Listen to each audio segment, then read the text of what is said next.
Autobiografia de um Yogi. Áudio 10. Capítulo 8. Jagadish Chandra Bose, grande cientista da Índia. A invenção do telégrafo sem fio, por Jagadish Chandra Bose, antecedeu de vários anos a descoberta de Marconi. Ouvindo esta provocante afirmação, acerquei-me numa calçada de um grupo de professores empenhados em discussão científica. Se o motivo que me levou a aproximar-me deles foi o orgulho racial, lamento. Não posso negar meu agudo interesse em tornar evidente o papel de liderança que a Índia pode desempenhar na física, e não apenas na metafísica. Senhor, que pretende dizer com isso? Eu perguntei. O professor respondeu cortesmente. Bose foi o primeiro a inventar um detector, independente de fios, para as ondas de radiodifusão, e um instrumento para indicar a refração das ondas elétricas. Mas o inventor hindu não explorou comercialmente as suas descobertas. Sua atenção logo se desviou do mundo inorgânico para o orgânico. Seus descobrimentos revolucionários em fisiologia vegetal estão ultrapassando até mesmo suas radicais realizações como físico. Manifestei os meus agradecimentos ao professor, e ele acrescentou: o grande cientista leciona na Faculdade da Presidência, onde é um dos meus colegas. No dia seguinte, fiz uma visita ao sábio em sua casa, próxima da minha em Gurpa Road. Há muito tempo que eu o admirava a respeitosa distância. O grave botânico, quase um recluso, cumprimentou-me delicadamente. Era um homem robusto, de uns 50 anos, de belas feições, cabelo grosso, testa larga e olhos abstraídos de um sonhador. A exatidão que punha em suas palavras denotava os hábitos de uma longa vida consagrada à ciência. Regressei recentemente de uma visita às sociedades científicas do Ocidente. Os seus membros manifestaram extraordinário interesse por delicados instrumentos de minha invenção que mostram a unidade indivisível da vida. Observação: toda ciência é transcendental ou deixa de existir. A botânica está agora formulando sua teoria correta. Os avatares de Brahma serão em breve os livros de texto da história natural. O crescógrafo Bose permite uma ampliação de 10 milhões de vezes. O microscópio aumenta alguns milhares de vezes e, apesar disso, deu impulso vital à ciência biológica. O crescógrafo desvenda incalculáveis horizontes. O senhor contribuiu muito para apressar o amplexo de Oriente e Ocidente com os braços impessoais da ciência. Fui educado em Cambridge. Admirável é o método ocidental ele submeter toda a teoria à escrupulosa verificação da experiência. Tenho aliado sempre este procedimento espírico ao dom de introspecção, que é minha herança oriental. Juntos, estes dois processos de conhecimento me permitiram sondar os silêncios de reinos da natureza, incomunicáveis há longo tempo. Os gráficos registrados por meu crescógrafo são provas, aos olhos mais cépticos, de que as plantas possuem um sistema nervoso sensitivo e uma vida emocional variada: amor, ódio, alegria, medo, prazer, dor, excitabilidade, estupor e inúmeras outras respostas a estímulos são tão universais nas plantas como nos animais. O palpitar da vida, um só para toda a criação, poderia parecer tímida imagem poética, professor, antes de sua descoberta. Conheci um santo que jamais arrancava uma flor. Ele dizia: a roseira ostenta orgulhosa a sua beleza. Devo roubar-lhe o botão entreaberto? Afrontar sua dignidade com o meu rude gesto de desvesti-la? As palavras de compassiva imartação daquele santo foram literalmente comprovadas, professor, por suas descobertas científicas. O poeta é íntimo da verdade, enquanto o cientista se aproxima dela canhestramente. Venha ao meu laboratório algum dia e assista a uma demonstração inequívoca de meu crescógrafo. Agradecido, aceitei o seu convite e me despedi. Soube mais tarde que o botânico deixara a Faculdade da Presidência e planejava fundar um centro de pesquisas em Calcutá. Quando o Instituto Bose foi inaugurado, compareci ao culto de consagração. Centenas de visitantes entusiastas vagavam pela propriedade. Encantava-me o simbolismo artístico e espiritual do novo lar da ciência.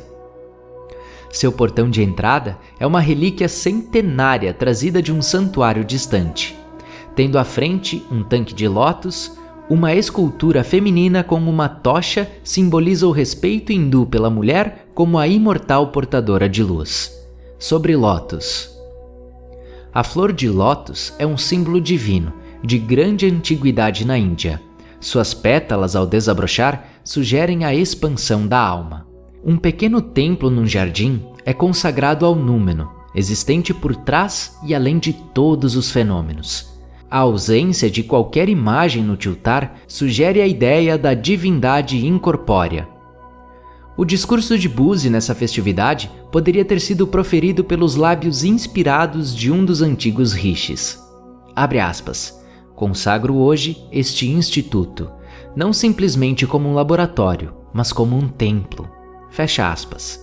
Estendeu-se como um palho invisível sobre a multidão que lotava o auditório. Abre aspas. Na sequência de minhas pesquisas, fui inconscientemente levado às fronteiras da física e da fisiologia.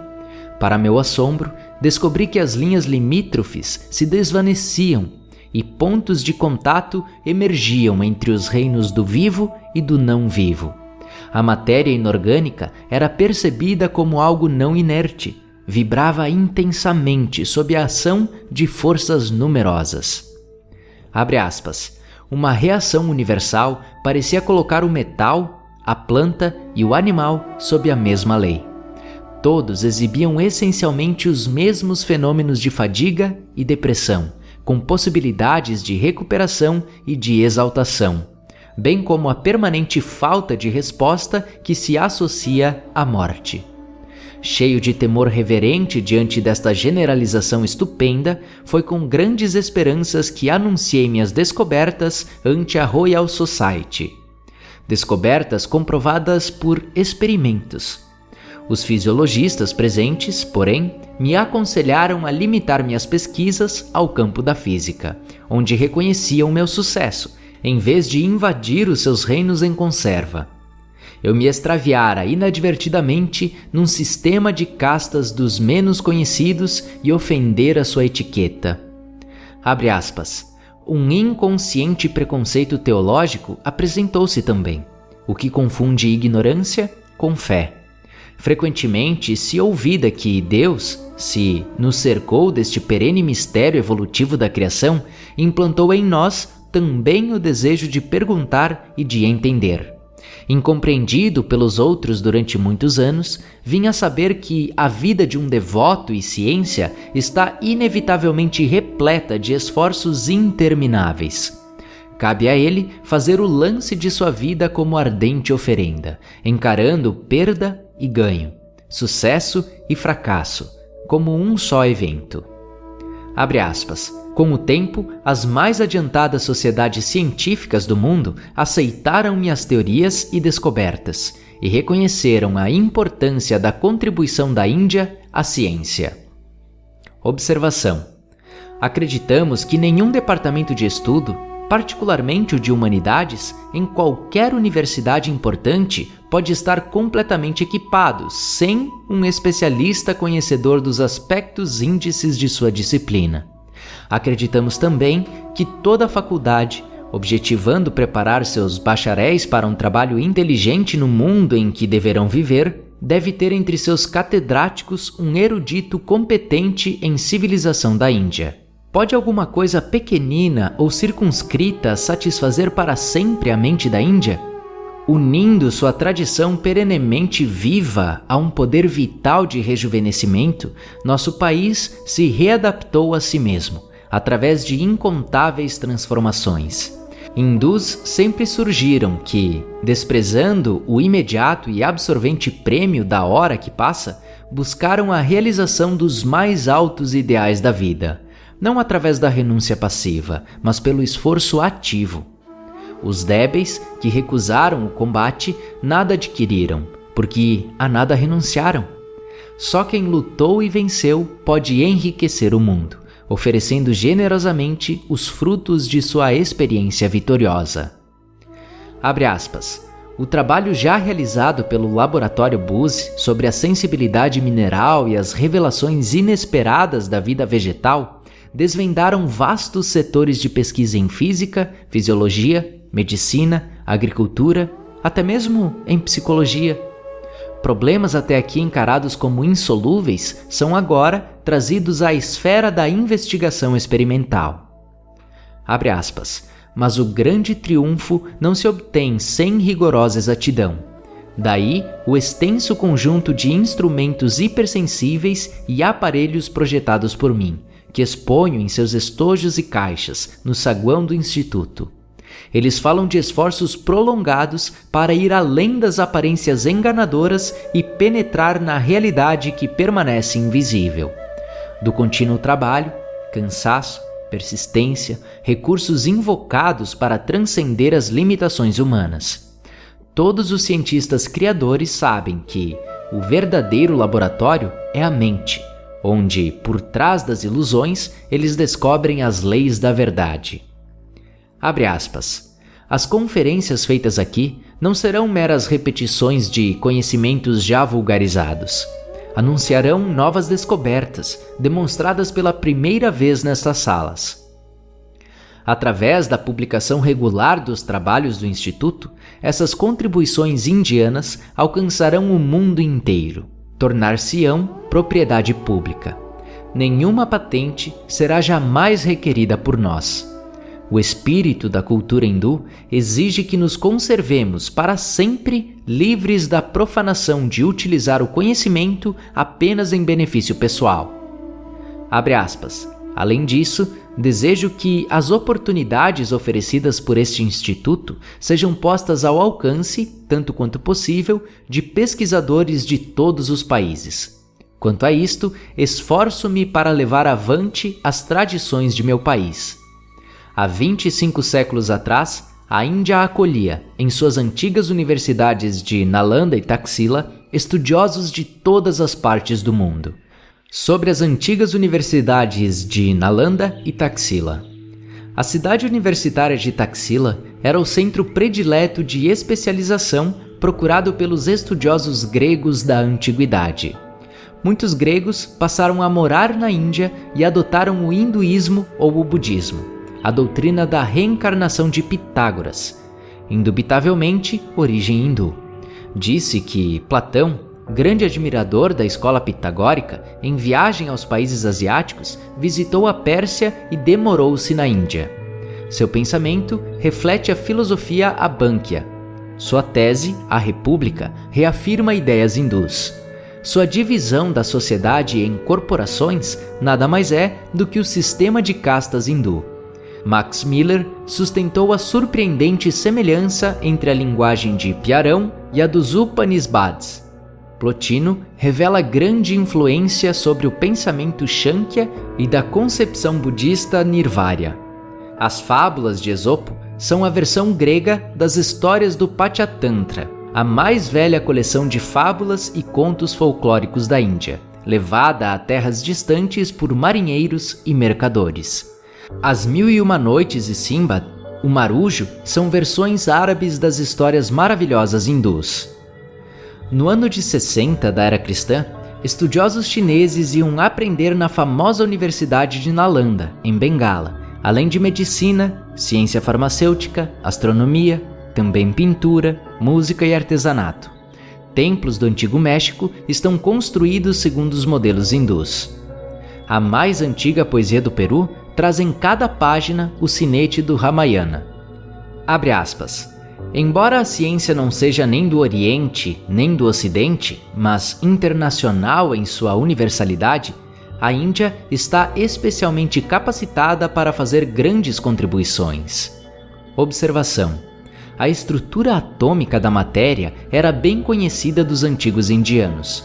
Um dos 6 sistemas da filosofia hindu é o Vaisesika, da raiz sânscrita Visesas, individualidade atômica. Um dos mais importantes expositores do Vaisesika foi Aulukya, também chamado Kanada, o comedor de átomos, nascido há 2.800 anos atrás. Em artigo da revista East West, de abril de 1934, foi apresentado este sumário dos conhecimentos científicos do Weizsäcker. Abre aspas. Embora a teoria atômica moderna seja em geral considerada um novo avanço da ciência, ela foi brilhantemente exposta faz muitíssimos anos por Isariada, o comedor de átomos. O termo sânscrito anos traduz-se adequadamente por átomo, na posterior acepção literal grega de não cortado ou indivisível. Outras exposições científicas dos tratados Weizsäcker da era anterior a Cristo incluem 1. O movimento das agulhas em direção aos ímãs. 2. A circulação da água nas plantas. 3. Akash, ou éter, inerte e sem estrutura, como base transmissora de forças sutis. 4. O calor solar como causa de todas as outras formas de calor. 5. O calor como causa da alteração molecular. 6. A lei da gravidade, em virtude da propriedade inerente aos átomos terrestres de serem atraídos para o centro da Terra, causa da queda dos corpos. 7. A natureza cinética de toda energia. Toda causa implica sempre um dispêndio de energia ou uma redistribuição do movimento. 8. Dissolução universal através da desintegração atômica. 9. Radiação do calor e dos raios luminosos, partículas infinitamente pequenas dardejando em todas as direções com inconcebível velocidade. A teoria moderna dos raios cósmicos. 10. A relatividade do tempo e do espaço. Abre aspas. Weizsäcker atribuía a origem do mundo aos átomos, eternos em sua natureza, isto é, em suas peculiaridades últimas. Considerava estes átomos possuidores de incessante movimento vibratório. A descoberta recente de que Tirri, átomo, é uma miniatura do sistema solar não seria novidade para os velhos filósofos do Weizsäcker, que também reduziram o tempo a seu derradeiro conceito matemático, descrevendo a menor unidade de tempo, kala, como o período gasto por um átomo para percorrer sua própria unidade de espaço.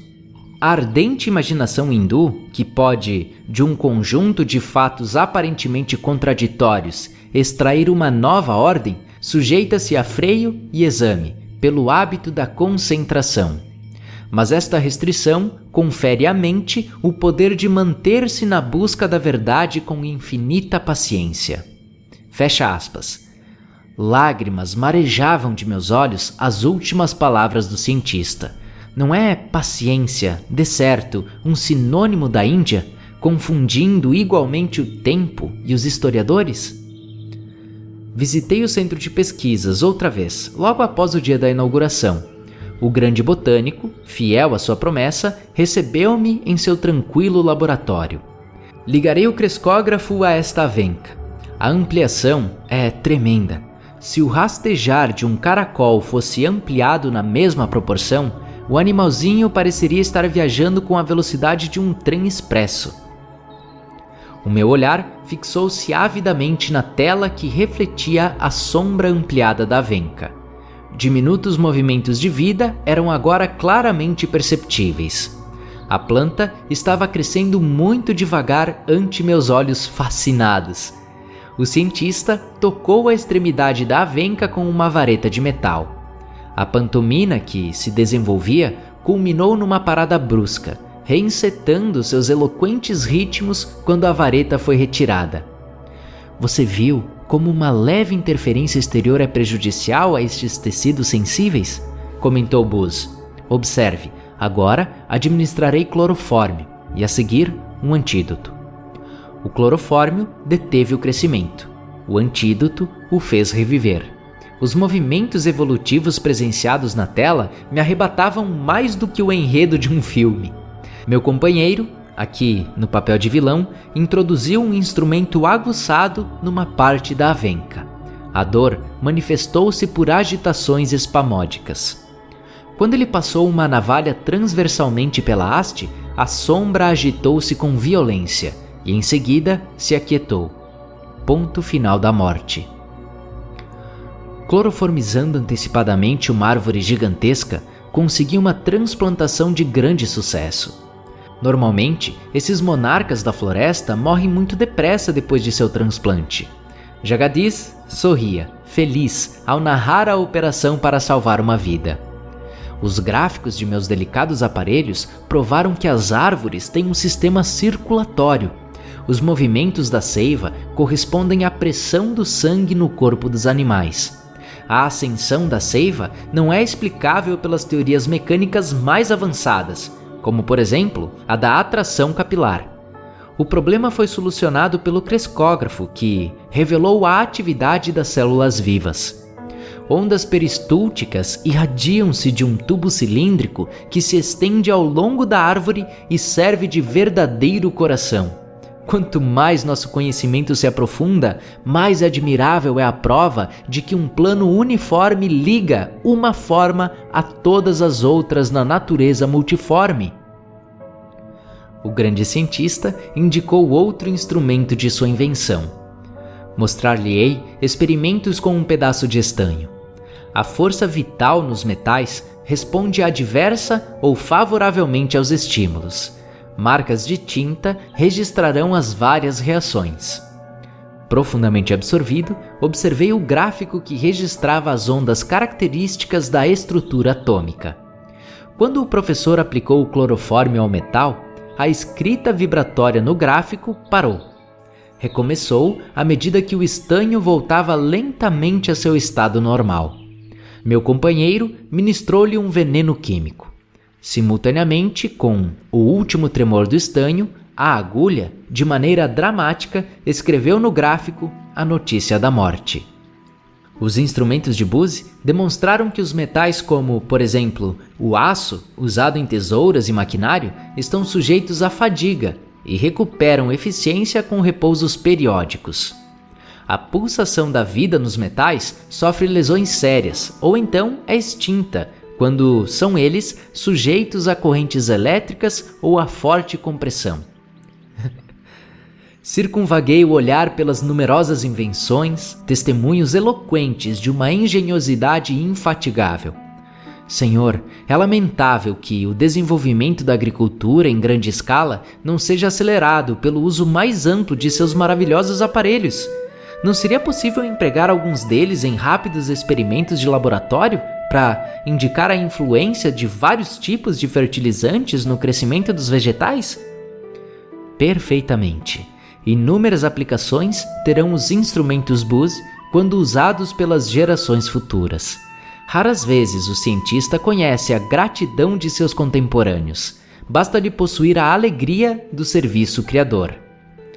Expressando-lhe meu ilimitado reconhecimento, despedi-me do sábio incansável. Eu pensei, pode a fertilidade assombrosa de um gênio esgotar-se algum dia? Nenhum esgotamento lhe veio com os anos. Inventando um complicado instrumento, o cardiógrafo ressonante, Bose continuou fazendo amplas pesquisas com incontáveis plantas da Índia. Enorme e insuspeitada farmacopeia de drogas úteis foi descoberta.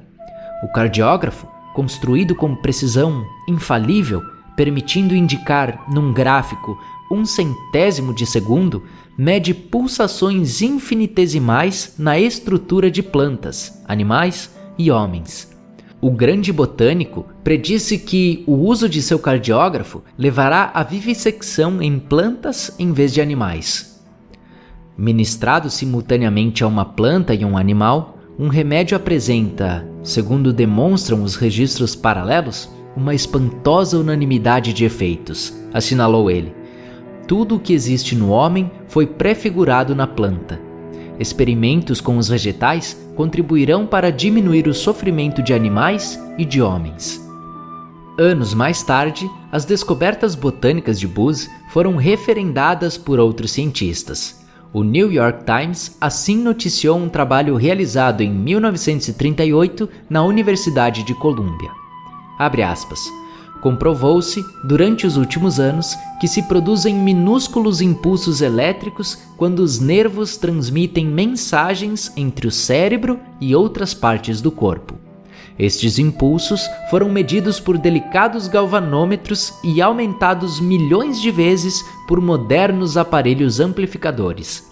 Até agora, não se encontrou qualquer processo satisfatório para estudar sua passagem pelas fibras nervosas dos animais ou do homem, devido à grande velocidade com que estes impulsos viajam. Abre aspas. Agora, os doutores K.S. Cole e H.J. Curtis descobriram que as células, longas e simples, da Nitella, uma planta de água doce usada com frequência em aquários de peixes vermelhos ou dourados, são virtualmente idênticas às das fibras nervosas simples. E ainda mais, descobriram que fibras da Nitella, ao serem excitadas, propagam ondas elétricas similares em tudo, exceto em velocidade, às ondas das fibras nervosas dos animais e do homem. Verificou-se que os impulsos nervosos elétricos nas plantas são muito mais lentos que nos animais. Os pesquisadores de Colômbia, por isso, aproveitaram esta descoberta para filmar em câmera lenta a passagem dos impulsos elétricos nos nervos. Abre aspas. A planta Nitella, assim, pode vir a ser uma espécie de pedra de Roseta para decifrar os segredos hermeticamente guardados na zona limítrofe entre a mente e a matéria. Fecha aspas. O poeta Rabindranath Tagore teve sólida amizade a este cientista hindu pleno de idealismo. O doce cantor de Bengala dedicou a Bose estes versos. Tu, ó eremita, com as autênticas palavras daquele antigo hino intitulado Sarna, levanta-te, desperta, chama o homem que se vangloria de sua erudição chástrica para que deixe as discussões vãs, pedantes e estéreis. Chama aquele pretensioso sábio para que saia e enfrente a face da natureza, esta ampla terra.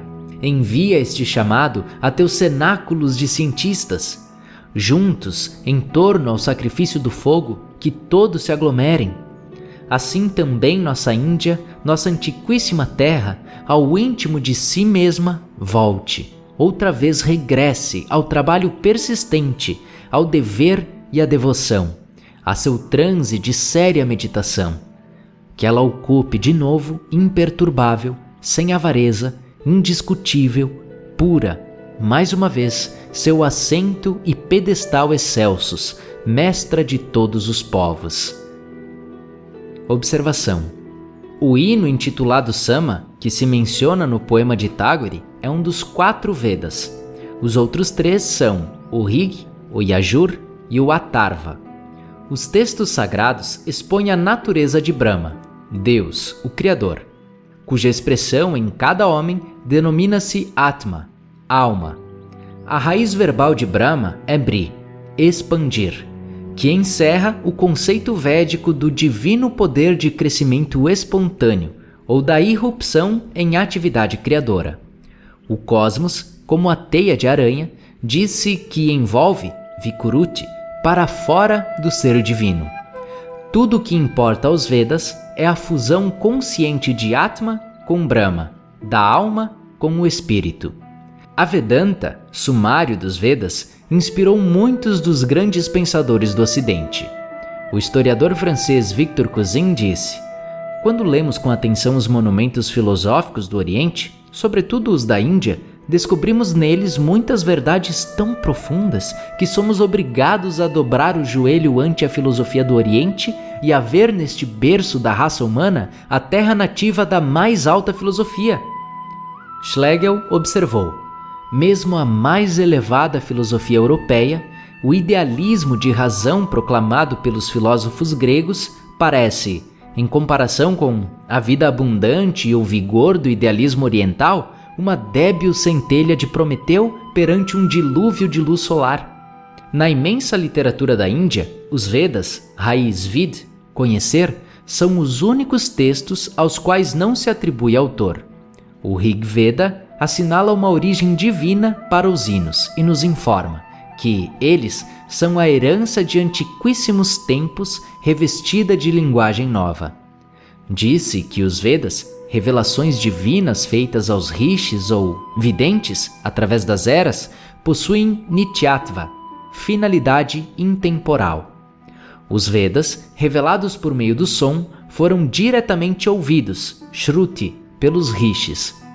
São essencialmente literatura de canto e recitação. Por isso, durante milênios, as 100.000 estrofes dos Vedas não foram escritas, mas transmitidas oralmente pelos sacerdotes brahmanes. Tanto o papel como a pedra estão sujeitos aos efeitos obliterantes do tempo. Os Vedas persistiram através das idades porque os rishis compreenderam a superioridade da mente sobre a matéria, como meio apropriado de transmissão. O que pode exceder as lousas do coração? Observando a ordem especial, a Nupurvi, em que as palavras védicas ocorrem e, auxiliados pelas regras fonéticas de combinação de sons, sandhi, e de relação de letras, sanatana, e ainda provando por certos processos matemáticos a exatidão dos textos memorizados, os brahmanes preservaram de maneira incomparável, desde a obscura antiguidade, a pureza original dos Vedas. Cada sílaba, akshara, de uma palavra védica é dotada de significação e de eficácia.